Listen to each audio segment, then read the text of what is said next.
অনলাইনে ভিউ বাড়িয়ে আয় করতে ইচ্ছে মতো ভিডিও কন্টেন্ট বানাচ্ছেন অনেকে। অশালীন কর্মকাণ্ডের পাশাপাশি ব্যবহার করা হচ্ছে শিশুদের। এর নেতিবাচক প্রভাব পড়ছে সমাজে। এ নিয়ে অস্বস্তিতে সচেতন নেটিজেনরা। সামাজিক যোগাযোগ মাধ্যমে নজরদারি বাড়ানোর দাবি তাদের। অনলাইনের যুগে এখন বিনোদনের অন্যতম জায়গা ফেসবুক, টিকটক ও ইউটিউবের মতো বিভিন্ন সামাজিক যোগাযোগ মাধ্যম। আর এসব মাধ্যমই আয়ের উৎস বহু মানুষের। দিন দিন বাড়ছে কন্টেন্ট ক্রিয়েটরের সংখ্যা। তবে কোনো বাধা নিষেধের তোয়াক্কা না করেই বিভিন্ন অশালীন কন্টেন্ট বানিয়ে বিতর্কও ছড়াচ্ছেন অনেকে। এরকমই একজন শারমিন শিলা। নিজেকে বিউটিশিয়ান দাবি করে বিভিন্ন রকম ক্রিম বিক্রি করেন সামাজিক যোগাযোগ মাধ্যমে।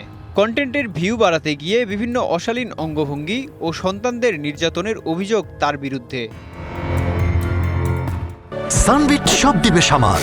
সানবিট ম্যাজিক প্রেস ডিশওয়াশিং এর মাথা ঘোরানো সলিউশন। শারমিন শিলার এমন আচরণে ক্ষুব্ধ অনেকে।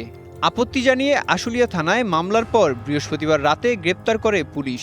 বাচ্চাটাকে যেভাবে একের পর এক একাধিক ভিডিওতে টর্চার করা হয়েছে বিভিন্নভাবে মানসিকভাবে, এবং বোঝা যাচ্ছে বাচ্চাটা আতঙ্কিত। মামলার পরেও তিনি যখন বারবার হুমকি দিচ্ছিলেন যে তিনি সপরিবারে আত্মহত্যা করবেন, সেই কারণে আসলে আমরা এটাকে যত দ্রুত সম্ভব সবার সহায়তায় আসলে এটাকে বাস্তবায়ন করতে পেরেছি।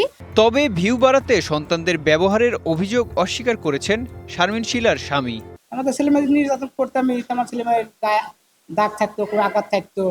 আসলে সত্য ঘটনা যদি মানুষ জানে যে আসলে যেটা আমরা করি কেন নির্যাতন করি না, ভিডিওর মাধ্যমে সবকিছু সফল হয় না। সামাজিক যোগাযোগ মাধ্যমে শিশু ও নারীদের ব্যবহার করে নেতিবাচক কন্টেন্টের ব্যাপারে আরও সচেতন হওয়ার আহ্বান সচেতন মহলের।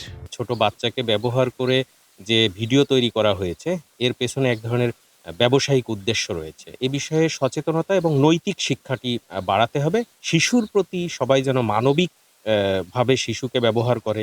শিশুদের মানসিক গঠন ও বিকাশের স্বার্থে সামাজিক যোগাযোগ মাধ্যমের বিষয়ে অভিভাবকদের সতর্ক নজর রাখার পরামর্শ বিশেষজ্ঞদের।